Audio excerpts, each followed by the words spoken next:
Welcome back to my channel. My name is Monette and this is my channel, Evolve with Monette. For those of you that are new here, I am a professional intuitive empath and I've understood the assignment. I've understood the assignment.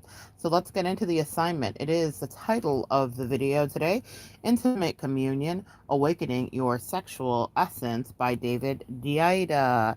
Can you guys see this? This is the book. This is the book. This is the moment. This is the situation. So, what happened is we are in Venus retrograde currently until the 29th of this month. And my angel said, post haste, share with the folks this book so that they can start to raise their vibration. I will let you know that this book was written in 1995. So I will switch pronouns and nouns and things like that as I see fit.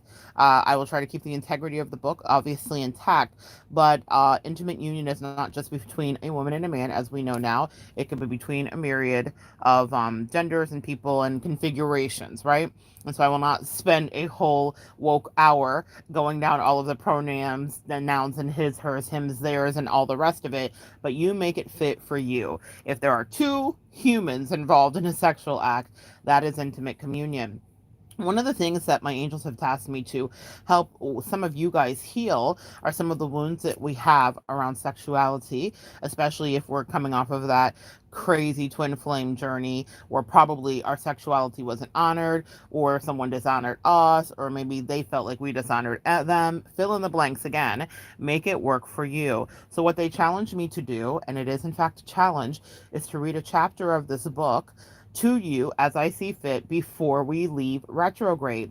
Venus retrograde is all about self-care, and I thought, what better way for us to infuse some self-care than to really realign ourselves at the top of the year with what intimate union feels like. And so this is not all just about sexuality. This is about communion in many ways. What I will do now is go through what the chapter titles are, and then I will read a chapter either a day or a couple days or every couple of days until we get to the 29th. They did ask me to complete it by the end of the 29th when we go direct out of Venus retrograde.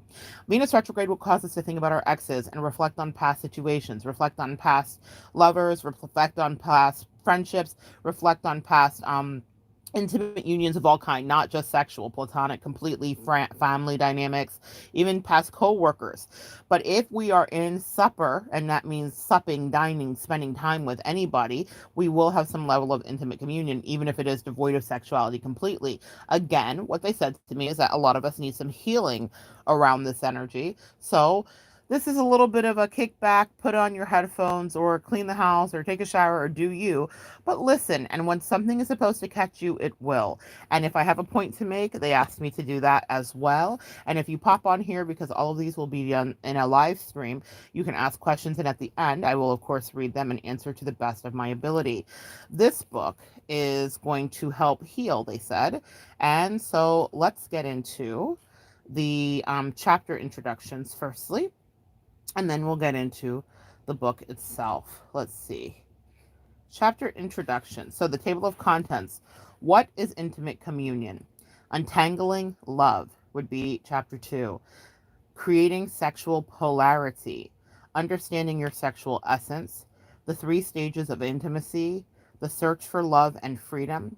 The use of abuse and sexual substitutes. The masculine way. The feminine way. Advanced polarity. Practicing love, and embracing the taboo. Now, when we get to the masculine way and the feminine way, again, we now live in a brand new world. This was written in 1995. There were words and phrases and ideologies that didn't exist. I have talked about this being that I had an experience with someone who was my masculine energy, or was a masculine energy in my life, even though we both had masculinity within us, as we all do. We both all study your DNA, start from a chromosome, right? And then it goes one way or the other. But what I will say is that this person, while they showed up completely feminine, behaved masculinely, and they were a masculine energy in my life, meaning they were doing all the things that we can associate with the stereotypical masculine energy. Now, that was a mind blow for a lot of people that were on this channel listening, because they were like, I don't get that, because that's a new thing. And so that, for me, made perfect sense, though. I understood it.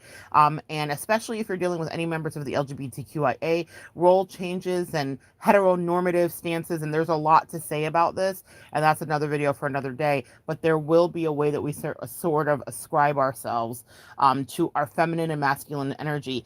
Even in our marriages, even if you're a heterosexual person, there are feminine and masculine dynamics that are happening between you and your heteronormative spouse. So that's something I want you to open your mind up to. And that's why, especially if readers are doing reading work for you, tarot readers or oracle readers or energy readers, they're saying apply. They could say you show up as the Queen of Pentacles, but I'm talking to a man, and that's because maybe they're in a more feminine stance, meaning they're more empathetic, they're more grounded, they're focused on accumulation of finances and money.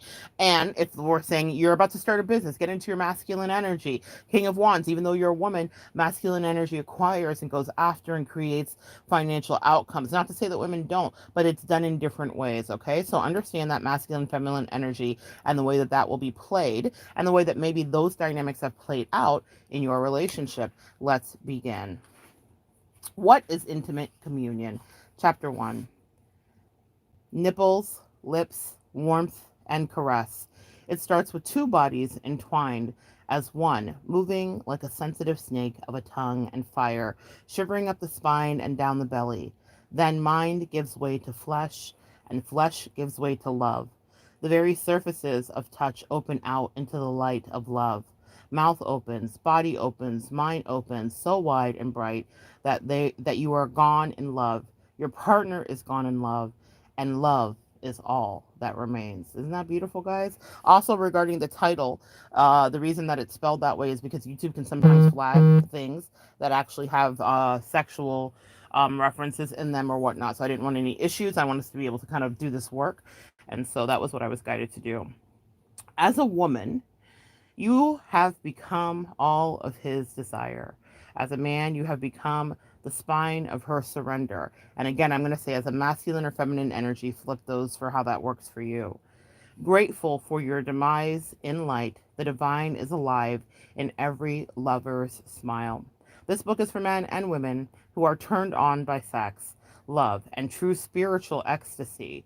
It is for people who enjoyed tangled bodies, open hearts, and enlightened minds. If you are not delighted by a style of intimacy involving deep passion, deep devotion, and deep understanding, all three, then this book and these messages will not be for you. And that's an important disclaimer. Hop off here. If sex makes you feel away, if there is past triggering from your relationships and or past unfortunate situations in your life that you have not worked through, if intimacy and touch is something that may disturb you, in all honor and respect, I want to hear you honor that. And I will say disembark now. And trust me, there's tons of content that I'll be creating this year that will be for you. But one of the things that I am here to heal are these wounds. I've healed them within myself. I work on them actively. And I realize that the greatest heights that we achieve is through sexuality, but not just through crass, simple sex in the way that it has been. I almost want to say demonetized, meaning it's no longer worthy, right? In all of our eyes. It's this hookup culture. It's this Netflix and chill. I can't even say it. I so admonish it. And while it may have served a purpose, it has stripped away the beauty of real Kundalini rising sex, of real tantric sex. And as I've grown up and as I am evolving, that's what's next for me. I didn't want to stay in that kind of immaturity. And I know I'm not going to knock or your situation or yuck your yum. But when you grow up, it's a lot more than having fun. There is a true union. And that's what I want to teach any empath, earth angel, or light worker here listening.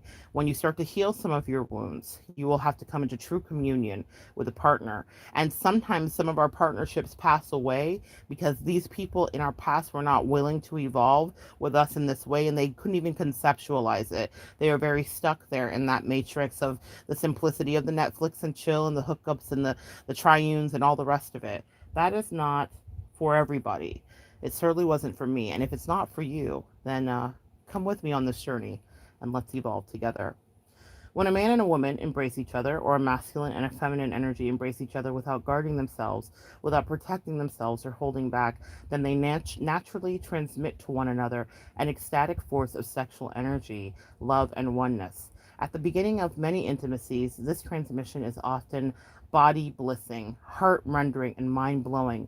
But after several years, many intimacies become at best loving friendships between two people who, in truth, desire something much deeper, deeper sexual union, deeper devotion, deeper understanding.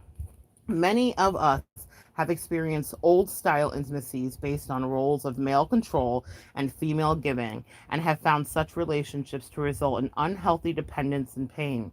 Many have then grown into modern style intimacies based on independence and fairness. What has been the best result? Have our well intentioned efforts towards internal balance and self responsibility inadvertently eroded the attractive power of our intimate relationships? Is there actually another step to take beyond even personal independence and healthy self esteem by which we can finally let down our guard in intimate love and relax deeply into our natural sexual core? How do we take this next step towards heartfelt passion and spiritual vitality in modern intimacy beyond male domination, beyond idealistic feminism, and beyond the safe but lukewarm 50-50 partnerships without losing the ground that we have gained? When I hear him talk about the 50-50 partnerships, I think of the Joy Luck Club. And there were several models of relationships in that movie. And it was a movie that was famous in the 90s about Asian love and Asian people in relationships. And there was one couple, I think she was married to an engineer, and everything was 50-50 fair, but there was no joy, no sex, no passion, no joie de vivre in the relationship. And I thought, I do not want that relationship. And of course, when we have a strong, powerful reaction to something, we will manifest it.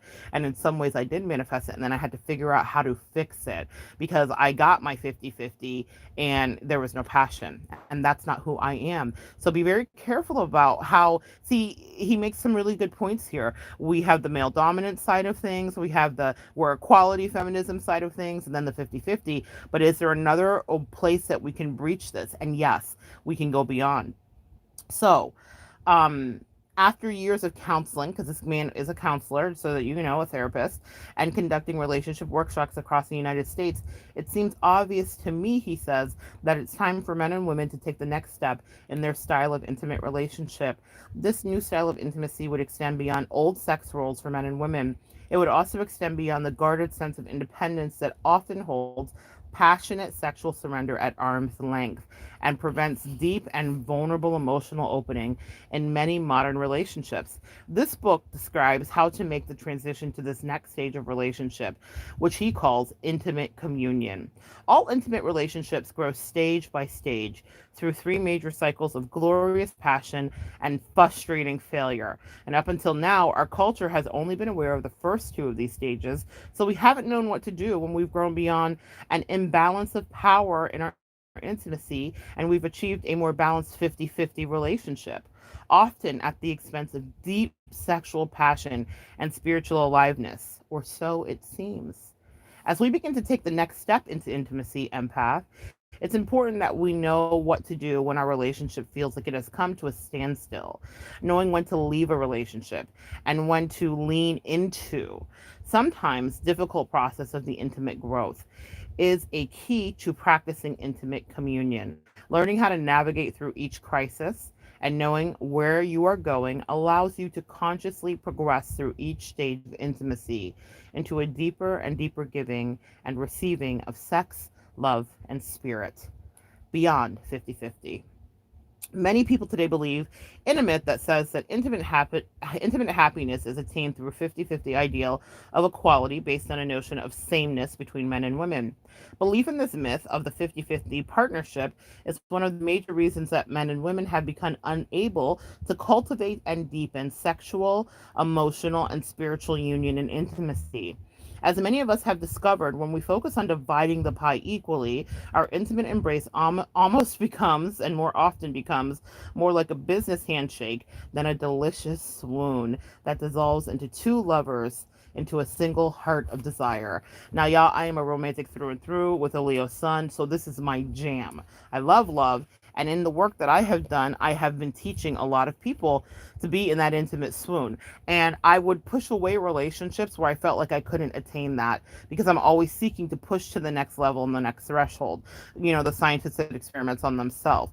And sometimes some people are cold and they don't even have the ability to do it, to do the work, to even sit through the first few minutes of what I've just read. So that means that they're not going to be good in bed no matter what they think. And that means that you may be holding yourself back from being good in bed no matter what you think, because you have this idea of maybe that 50-50 equal. And the truth is, everything is nuanced in nature, right? Let's continue. Culturally, the modern 50-50 relationship was born of dissatisfaction of the old style of the suppressive relationship between the sexes, wherein men and women were confined to rigidly defined sex roles that dictated how they were supposed to behave or what they could achieve just because they happened to be men or women. Men were not supposed to express their emotions and were confined to the role of the breadwinner. Women were confined to the role of the quote unquote housewife with little political or economic power and few opportunities to move beyond their household lives. Because neither men or women in this old or first age style of relationship were allowed to develop their full capacities, they became dependent on one another for what they lacked by themselves. Men became dependent on women for sex, nurturing, and care of the home and children, and women became dependent on men for money, affection, and status. Eventually, many men and women found they wanted to be free. They no longer wanted to depend on or be dependent on by somebody else. As individuals and as a culture, we began to embrace the ideals of wholeness and of individual completion by accepting the feminine and masculine energies that lie within each of us. And that's what I was talking about at the beginning, okay? This is more about an energy archetype than it is about black and white or man or woman, okay? So understand that, if you will. Men began to accept their internal goddess by learning to express their emotions and nurture themselves while reconnecting with their vulnerability in relationships. Women began to accept their internal warrior by developing their careers and strengthening their political clout, thereby freeing themselves from the economic dependence on men.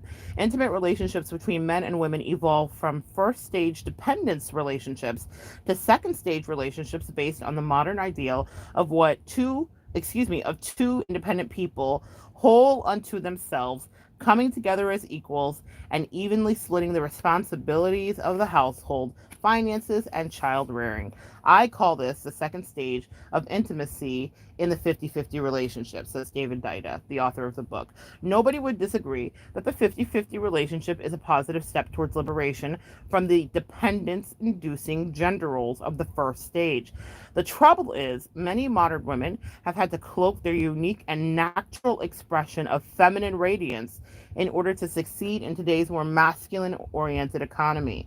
And many modern men, stuck in a vague transition point between old models of masculine and new identities, have become ambiguous at their core, unable to be fully present and confident in relationships and in their lives. Although efforts towards social and economic equality between men and women have obviously been necessary and enormously beneficial, it appears that we have also suffered an unplanned side effect to this as well.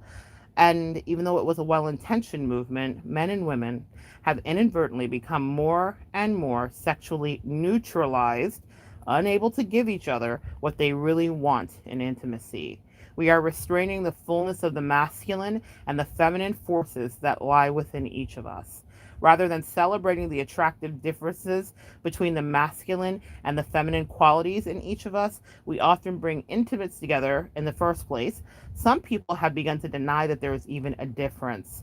And that's the weird place that we find ourselves at today. Some people seem to believe that in terms of the inherent masculine and feminine energy, all people are actually the same. Of course, at least there is some difference that we could feel otherwise, or we wouldn't have a sexual preference. On the contrary, most of us know the kind of lover we want.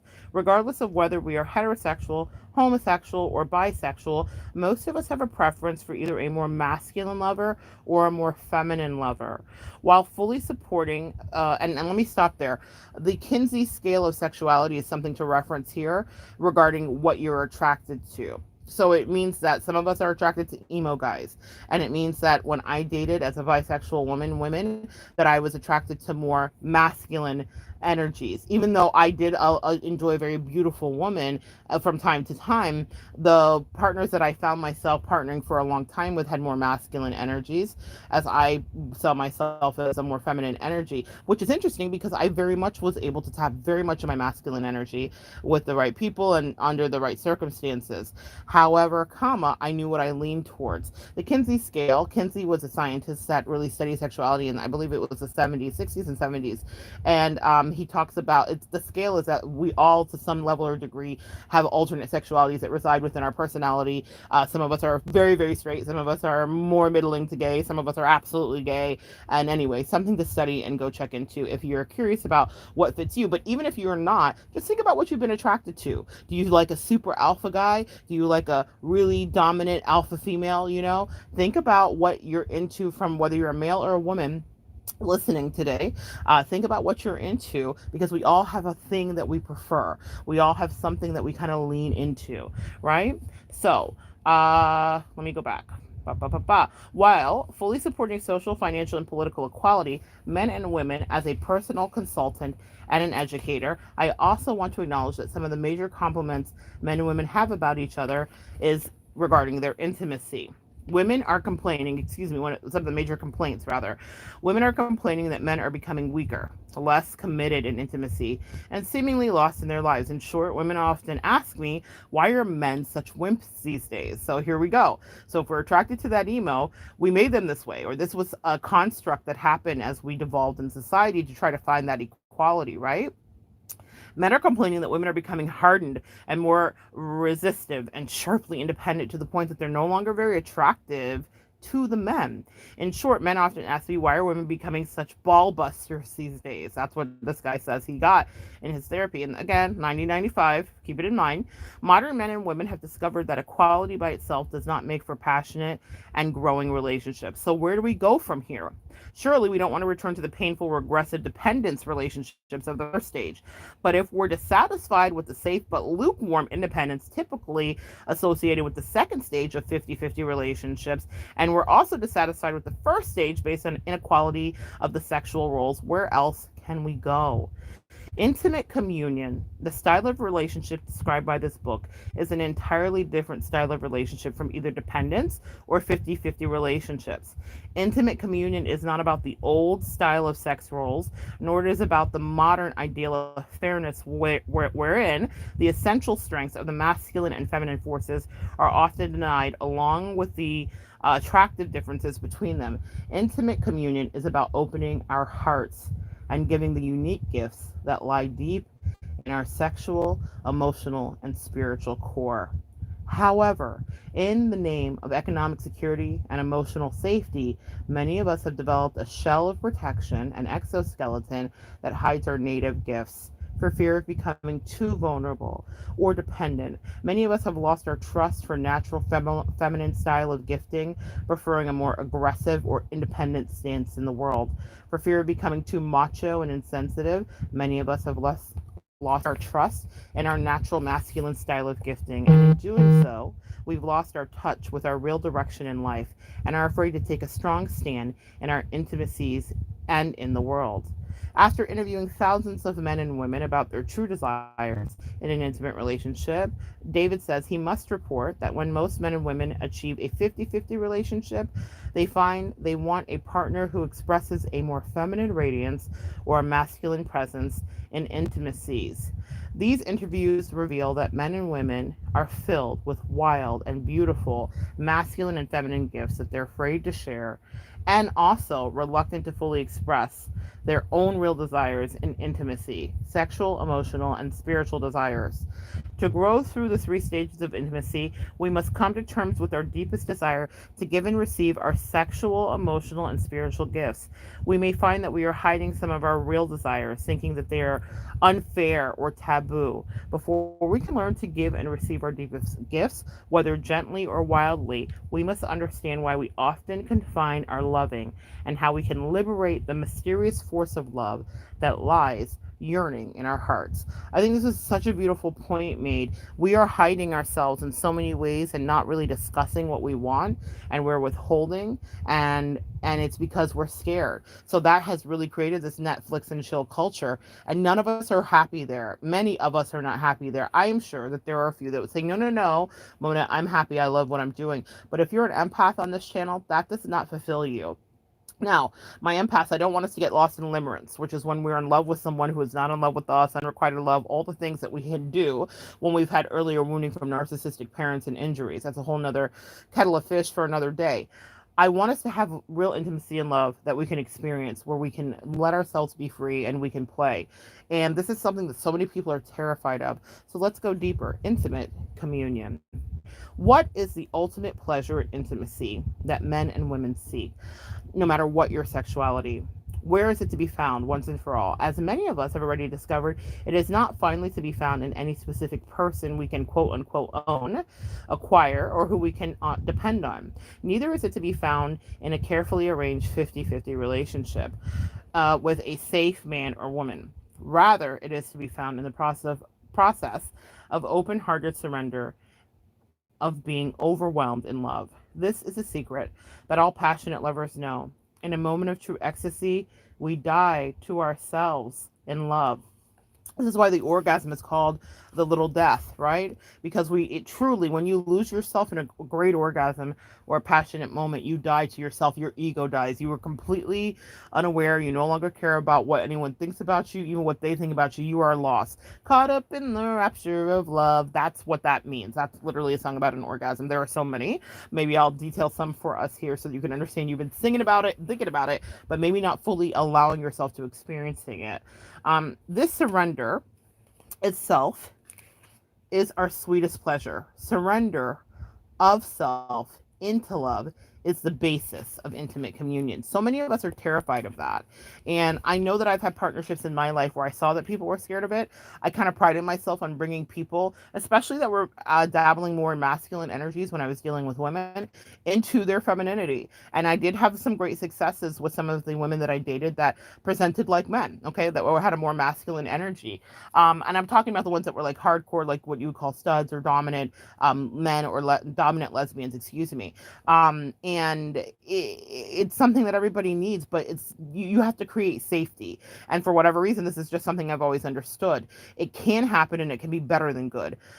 And when someone experiences that, you free them. You really free them, because everybody desires to have deeper levels of intimacy. Now, think about how that works for you and whatever your sexual configuration is. To admit the pleasure of sweet surrender is taboo in our culture. Isn't that funny? We all talk about all of our kinks, and people will like dress up as furries and go to conventions, and all kinds of wild stuff happens. But just admitting that you want the pleasure of surrender is something that makes people freak out. For instance, our culture expects us to be strong and independent. Surrendering to love is considered an act of weakness by many people. Likewise, we are always supposed to be in control of ourselves. Yet when two lovers surrender their boundaries and melt into a single body of passion, they are anything but in control. In the heat of love and desire, we are liable to ravish our partner or to submit ourselves in a way that we'd be hesitant to talk about in public.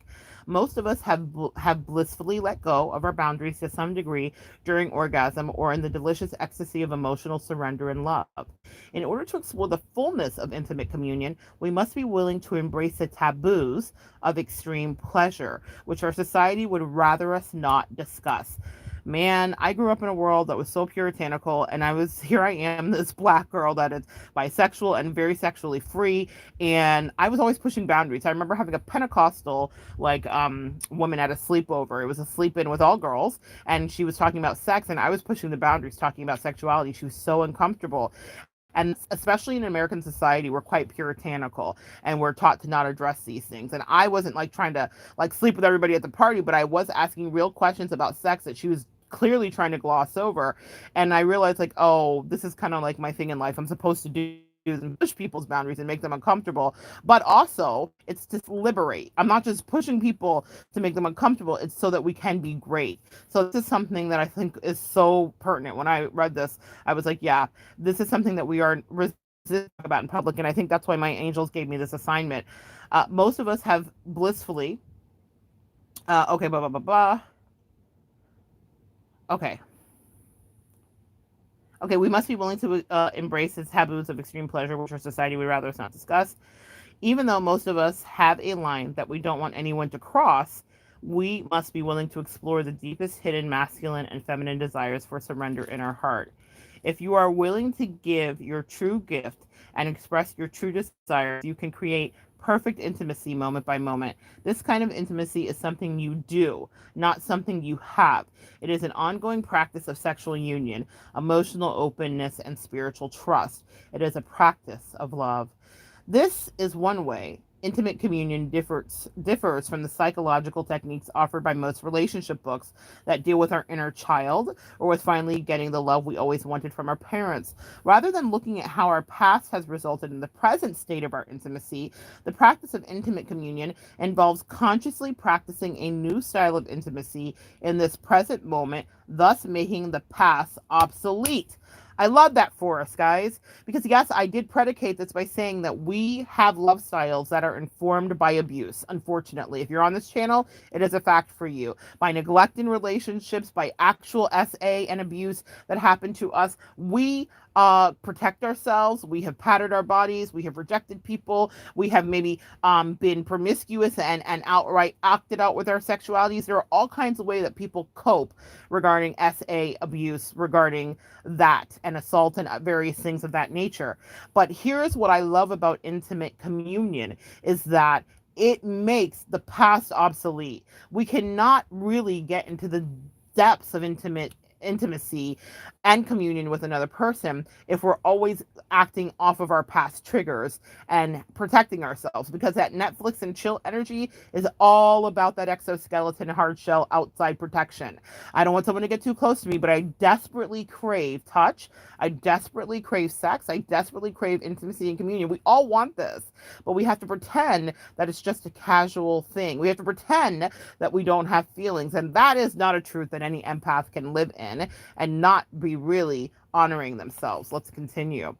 There is no reason to remain mediocre about our intimate relationship. Step by step in intimate communion, we can breathe new light into our bodies, minds, and hearts, even to the point of unbounded joy. We can understand the stage of intimacy we've already grown through and through which we have yet to grow.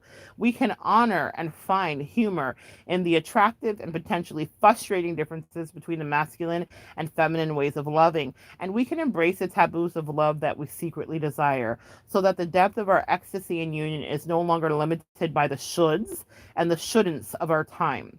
This practice of intimate communion is not based on the sex roles of yesterday, nor the 50-50 idealism of today. Rather, this new style of intimacy is the next step for men and women of all sexualities who are ready to yield their protected sense of separate self to the blissful force of unrestrained love. A step that liberates men and women from past and present confines by requiring them to surrender to the fearful boundaries that guard their heart. By understanding the natural flow of sexual energy empath, and by trusting the inevitable stages in which love grows, men and women can relax into intimate communion, the next step in intimacy beyond the 50-50 relationship. And that was chapter 1. And they said that was enough for you guys today. So let's see if there's any questions. Let's see. I'm so ready to embrace my sexuality and be fire in bed. Hey, I love it. You understand the assignment. I love it so much. You understand the assignment. Who is that? Chaco. Chakachi, Chaco Choc. I don't know. I don't want to say what I think it is, but whoever you are, I think there's chocolate involved, and I'm loving it. I'm loving it. I want that for you too. I want you to embrace that. And I want you to be fire in bed as well. Being fire in bed comes in a myriad of ways. It's not just about techniques. It's not just about watching porn. It is about understanding the way that we were born to connect. We were born to connect. We were born to have intimate union and communion. And so I am going to do what they assigned me to do. They said I have the rest of the month to get it done. So I will pick and choose, and we will get it done, and we'll finish it up before we get out of Venus retrograde. So hopefully for those who want to follow the series and pay attention and go through these 12 chapters, we will take a look. It's in a book, it's Reading Rainbow, and we will evolve together with it. And hopefully we come away learning something about ourselves, about some of our triggers, and about a better way to connect so that we can, in fact, be fire in bed. And she says, but I don't know where to start from. And that's okay. You know what I love about this? You're going to get so much out of this because, first of all, you're my first person to comment, my first person here, and you came and you commented without fear, and your angels are going to bless you for that. You are going to be blessed abundantly. I don't know where to start from either, and to some degree I do have an idea, and they said let's start here. Let's start at the very beginning. A very good place to start. We're going to primarily go through the 1 2 3s and the ABCs of what it means to be in union. And so I will do a series on this because sexual connection, it matters to me. Healing our past sexual energies and injuries matters to me.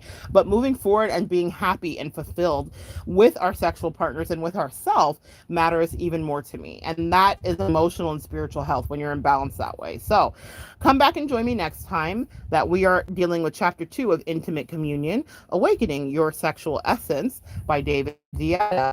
And I will talk to you about this and we will keep going. And if you have questions, I'll answer them the best that I can. If you have answers, then put them in the chat and help a friend who might have a question too.